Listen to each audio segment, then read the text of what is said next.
All right, ladies and gentlemen, welcome once again to this new episode of the Reality Kenya. My name is Simi Kenya. Of course, we are live once again from the Learned Corner as usual, and our guest this morning is the Deputy Party Leader, Safina Party, Honorable Wakili Willis Otieno. Piki Ponki. Karibu sana once again. Thank you very much. You're looking fresh, man. Thank you. As usual. As usual. It is becoming this is my weakness. To look good. No, when you are the Deputy President of the Senate, yes, even when things are tough, you must show hope to the people. Yeah. So I can't look shabby just when because my people are suffering. I must try to show them that there is light at the end of the tunnel. You know this pain of Ruto, yes, arising from his failed economic policies, the experimental economic policies they've implemented, has caused so much pain to the people of Kenya. And the trajectory is that we are going to see much more pain into the foreseeable future. And you start with, take a look at the price of fuel. Yes. Now it is going for 217 Kenya shillings per litre. After 1 month, the previous month they increased it. Yeah. And I assure you on the 14th, we can sit here, 14th of November night, the price will increase by another 8 shillings. So that will be almost, that is after they put their what they call the subsidy, the stabilization fund. It will be 8 shillings more. That's 225. 225. Then in the month of December 14th at night, it will increase by 10 shillings. How do you see these things? Are you part of them? Are you part of the No, I'm not part of the people increasing this thing. Yes. What you do, you know, the fuel we are paying for today was bought like 4 months ago. So you look at the price for which it was bought, then look at the exchange rate, because we are paying for this fuel in dollars. So we are collecting money to pay for it in dollars. The money collected is in Kenya shillings. So just doing the calculation based on the exchange rate, you're able to tell by what amount they are going to increase, so that they are able to meet the cost of that consignment.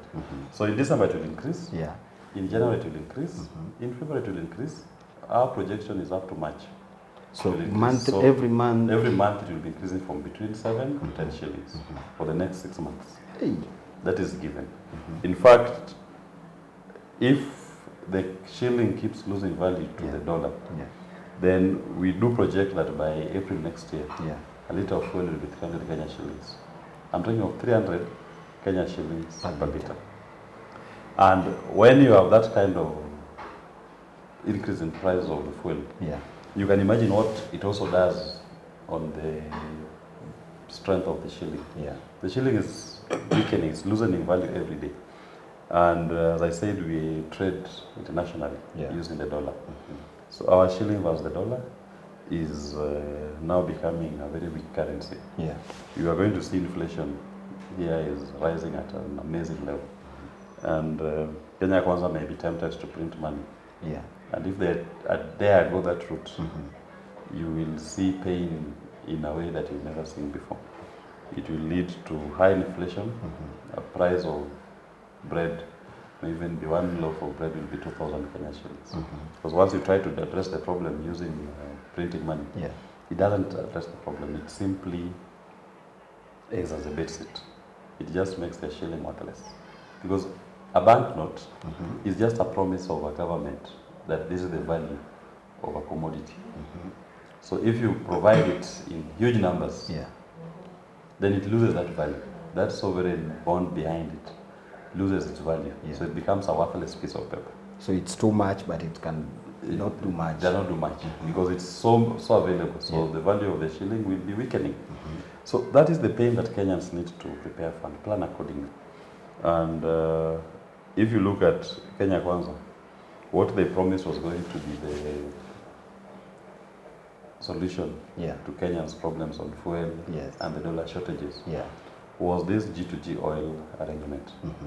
At that time, a litre of fuel was going for around 113, 115 Kenya shillings per litre. Now it has reached 217.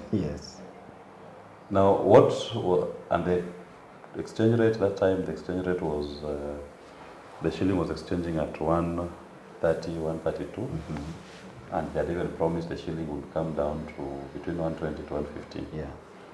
Now the shilling has hit, sitting comfortably at 157 Kenya shillings to the dollar. Now that tells you that the hallowed intervention has spectacularly failed. And it has failed and left in its wake dire economic strains on the country. And in my estimation, the present administration does not understand what the problem is. The problem lies in what is called debt. And when I say debt, is the number one cause of our economic pain today. It is the reason we are suffering today. The reason we are suffering. It's the reason why taxes are increasing every day. You saw also there was a proposal from Kenya Roads Board. They want to increase the fuel levy by 5 shillings. So even when I was doing my estimation that I was telling you about, I have not factored in the 5 shillings increase of fuel levy as proposed by the Kenya Roads Board. If that is factored in, then the fuel by April next year will be comfortably selling at almost 320 Kenya shillings per litre. But that is still a proposal that has been passed. The other one is marketing. These are sure. This is a sure bet. This is a sure bet. You take it to the bank, and you are going to see exponential increase in the price of fuel in this country. So when I say that our main economic problem today is debt, Kenya Council does not seem to understand that. Because we look at our revenue books, or even our budget books, the largest item out of the budget books is debt finance. We are spending almost 70%. It depends on the month. Sometimes it goes even as high as 83%, especially when we have principals that are maturing for payments. Then you also have the interest payments that come. Debt finance is now on average at 70% of our revenue collection. Of our revenue collection. So it means that for every 100 Kenya shillings we are collecting, 70 shillings go to debt payment. So it's the largest outflow. But many Kenyans, sometimes they start complaining about government travel, buying cars. Those are the minutiest. Because those government travels, the fuel gas that they're driving, the traveling, the per diems, those are finding accommodation within 30% that they're left with. So if you want to address economic challenge of this nation today, you start with the largest expenditure item of your debt book, of your budget books. And that largest expenditure item of your budget books is called debt. So let's look at this debt and find out how did we end up in this thing that is turning out to be a debt trap. We are now in a debt trap. Kenya government keeps going back into the market to borrow. And the more they borrow, they are borrowing at higher interest rates because the market responds to your demand. Once the market knows that you have an appetite for debt, the market will increase its rates because now they are saying this man has a problem. You are not able to take care of your finances. So you are a high risk. So Kenya government is a high risk client. So when it goes to borrow money from the market is charging it very high interest rates. In fact, the short-term bonds, they are charging a minimum of 15% interest rate. The long-term bonds, they're charging government at almost 20% interest rate. Now, if that is the treatment that is being accorded to Kenya government, you can imagine what the banks will do to you and I. The unfortunate bit is that because you found yourself in a debt trap, you must keep going. We are like an addict. You're a drug addict who cannot do without taking a puff of your ganja or cocaine or alcohol. You're addicted. So you must go back every day, every morning. You're asking for more. And the more you take, the more you want. So we are now addicted to debt. And if we don't deal with this addiction, like with any other addiction, there's never been an addiction where the consequences were good. The consequences will only be very unfavorable. And Kenya Kwanza thinks that they can try to address this addiction, for example, by raising new taxes every day. But those taxes can never be a solution because the people you're trying to raise these taxes from are the same people whose productivity is going down. There is no production that is coming into this country. There is no more earnings that Kenyan people are making. So in terms of economic outlook, the picture doesn't look so good. And the intervention from the state is also very myopic and it will collapse. It will fail the nation. So Sometimes people say Kenya is too great to fall. Kenya is no. Actually, that's what majority. Majority think no. Yeah. What is so special about Kenya? Look at Greece. Greece was a very vibrant economic hub in Europe. Yeah. Greece collapsed. Look at Lebanon. They have the largest expatriate population working in across the world. Yeah. Lebanon collapsed. In fact, as we speak today, Yes. the banking system in Lebanon is not functional. There is no bank. The banks are closed. And they've been closed for like now almost 2 years. When I'm talking of closed, I mean there is no bank you can walk into And to do a transaction. That banking system has collapsed. Yeah. Just because of the same economic challenges that we're facing. Go to Sri Lanka. Sri Lanka, it was very bad. And the system collapsed. Yeah. Government just became unable to operate. And the then president had to flee the country. Yes. Ghana is having its own serious challenges. Yeah. In fact, Ghana now they have come up with a new, they are calling it Debt Distress Exchange, DDE. Debt Distress Exchange is where they say you're a bond holder of a government bond, bring it back. You took 1 million, yes, bring back that bond coupon. We are going to give you a haircut. So it was worth 1 million. We now reduce it. We reissue you one now 700,000. So government has taken your 300,000 Kenyan shillings. Then what was the interest rate we had given you at the time? It was 10% or 15%. Okay, forget about that. We'll give you at 5% interest rate. And while at it, we will not pay you this year as we had promised. We'll pay you come back after 3 years to take your 700,000. So of course, you can already see that the government has no ability in Ghana to pay those bonds. Yeah. And they'll keep doing haircuts on the bonds that they issued. So now the first step was they took 30%. They have gone back to the bondholders. They're telling them, we need to take another haircut of 20%. So it was 1 million. Now it will be worth 500,000. 50%. 50% haircut. It's called a haircut. Kata kichwa. So that is how they're trying to address it. Argentina, in particular, has been an unstable economy for now over 20 years. Just dealing with these questions of debt. Yeah. Failing to properly address the question of debt. And the regime there, successive governments, adopted a socialist approach in government. Yeah. And they overcommitted themselves in the financial markets, and they're not able to meet their obligations. So Kenya is not any unique. Yeah. And I'm ringing the alarm bells that our debt situation has now turned to be an addiction. And if we don't look into that debt situation, this country will collapse economically. Because without money, there's no country you're talking about. The government must function. Government must run on something. Yeah. Look at the telltale signs. All the telltale signs of this happening are there.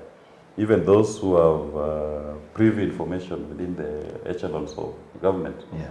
You saw David D. the other day was saying how the patient is in ICU. In ICU. How do you ask a doctor if an ICU patient will live or die? Will make it. Do you want do you want my honest opinion? Yeah. Of course, those are the telltale signs. And the first people that will face that pain are those who have money in banks. Because when the collapse starts, to stave off a collapse, they'll try to stop people from mass withdrawals from the bank run. They'll try to do haircuts. Because the bulk of these debts are owed, 55% of our debt portfolio is owed to domestic commercial banks here in Kenya. So they'll say, okay, to save these banks, let's take a haircut. So everybody, you take a 30% haircut on whatever money you have. Yeah. Your savings, your credit account, your bonds, if you bought government bonds. All of you take a 30% haircut. So if you had 1 million, now your bank account will now read 700,000 Kenya shillings. And you see, we are avoiding the inevitable. They don't want to address that inevitable. But the time will come. Yeah. And that time, unfortunately, if you don't take control, then the collapse catches up with you. Yeah. And that is what we are tinkering at the moment. You saw the president went to China. Yeah. And Just the last week. And before he left for China, Yeah. a statement was issued on the Chinese visit. Right? Yeah. and they said they were going to sign bilateral agreements, SGR to Malaba. I've been waiting for the statement that came out of The bilateral with China. A report card of sorts of what transpired at the meeting. None has been forthcoming. Of course, the Chinese have snubbed us. Only a photo was seen. Only a picture. Yeah. The Chinese have definitely snubbed us. So I think if you are hoping to get 1 trillion Kenya shillings, because they are pitching for $10 million, that's around 1 trillion Kenya shillings. Yeah. That one has failed. So we are not getting any more Chinese money coming into the country. And so where else are we going to get money? Because there's no other partner, in my view, who will be able to give us the kind of money we're looking for, if not the Chinese. The Americans are busy with the Hamas conflict, Israel conflict. There's a lot of upheavals across the world. So why should they pay attention to little Kenya? If you cannot sort out your problems, then deal with the consequences of that problem. So this problem is purely a Kenyan problem. And it is high time Kenyans, we as a people, we start the conversation about saving ourselves. This thing of looking east or west, waiting for someone to no one will come. The world is concerned with its own problems. People have bigger problems that they're dealing with outside there. Not about Kenya sleeping hungry or Kenyan economy collapsing. So what? Right? And to me, that is pretty much what happened in China. I don't think the Chinese had time to start discussing domestic issues that are affecting Kenya. They're least interested. What is even our strategic positioning as a country that will make them now lose focus of what is happening in the Southeast Asia region and say, oh, we have now a big project in Kenya, we need to put our attention on it. No.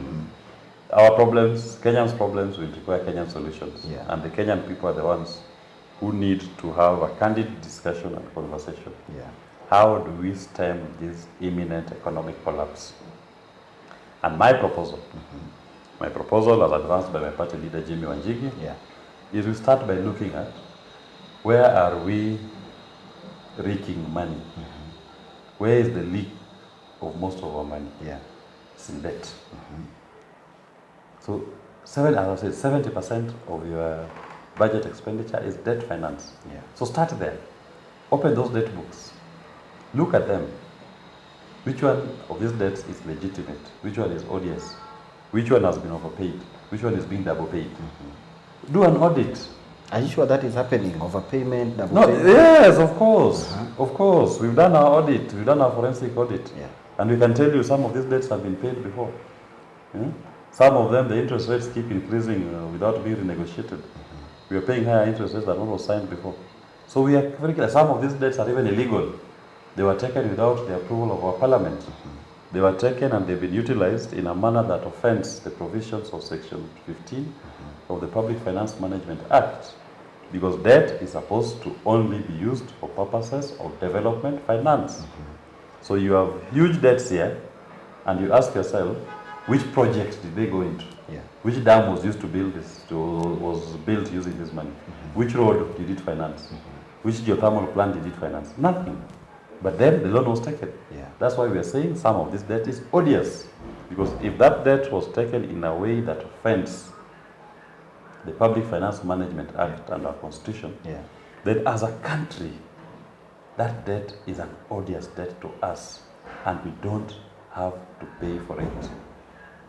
If anybody took debt illegally, in a manner that contravenes our Constitution and the Acts of Parliament, why should the Kenyan people suffer for it? The people are still there. These people are still there. They are walking around here living life. They should be called to answer. And that's as a people we say we are not paying. Take it off our decks. We are not paying it. If you go the odious debt route, I assure you, we will reduce our debt finance by almost 50%, minimum. Now what that means is we immediately start easing the demand for these high taxes. You start finding ways in which people can, you release money into people's pockets. So once money is back in their pockets, they'll be able to engage in economic activity. And the consequence of that is that with much economic activity, government will be able to collect more revenue. You start seeing an economy being stimulated. That is how a stimulus package works. A stimulus package works when you release money to people's pockets. Then they are able to consume more. Yeah. And as you know, consumption tax, that is largely VAT, that is the largest revenue source for any government. Yeah. So the more people eat bread, the more people take sugar, the more people take milk, yeah, the more government collects sense. revenue. So that is what a government needs to do. You need to come up with interventions that stimulates, encourages consumption by the citizens. So you have rapid economic activity that is geared towards a quick flow of money. Money flowing in people's pockets. As money is flowing into people's pockets, you are going to see an uptick in terms of the tax revenue that you're collecting as a government. Wow. Yes. As we wind up, talk to Kenyans who are almost giving up because of the hard economic times we are facing right now. Kenyans should not give up. Kenyans should just continue engaging, because this is our country. And we owe it to ourselves, we owe it to our forefathers, and we inherited this country from our children and our grandchildren. We owe it to them to make sure that this country does not collapse during our watch. It is onerous upon us to make sure that whatever commitments, economic, political, or social, that the government has taken, they should only be those that are done within the confines of the law. We only honor those commitments which are lawful. And we must start asking this question. If debt payment is the largest expenditure item of our budget books, we have a duty and we have a responsibility to demand that that debt book be opened up, and we determine if there is any debt that was taken without following our laws, and if there be any, that debt should not be paid. That debt does not belong to the people of Kenya. That debt is odious. And if it is odious, we remove it off our debt books, we get an economic release in terms of the pressure which we are facing today, arising from that illegal debt. Wow. Yes. Thank you so much, Makini. Thank you very much. I'm very David. grateful, and we wish you a blessed week and a blessed day ahead. Thank you very much. Thank you so much, each and every person who has been watching. This is The Reality Kenya. May God bless you. Until next time, keep sharing with your friends, share with everyone so that we can grow together. Bye-bye. May God bless you.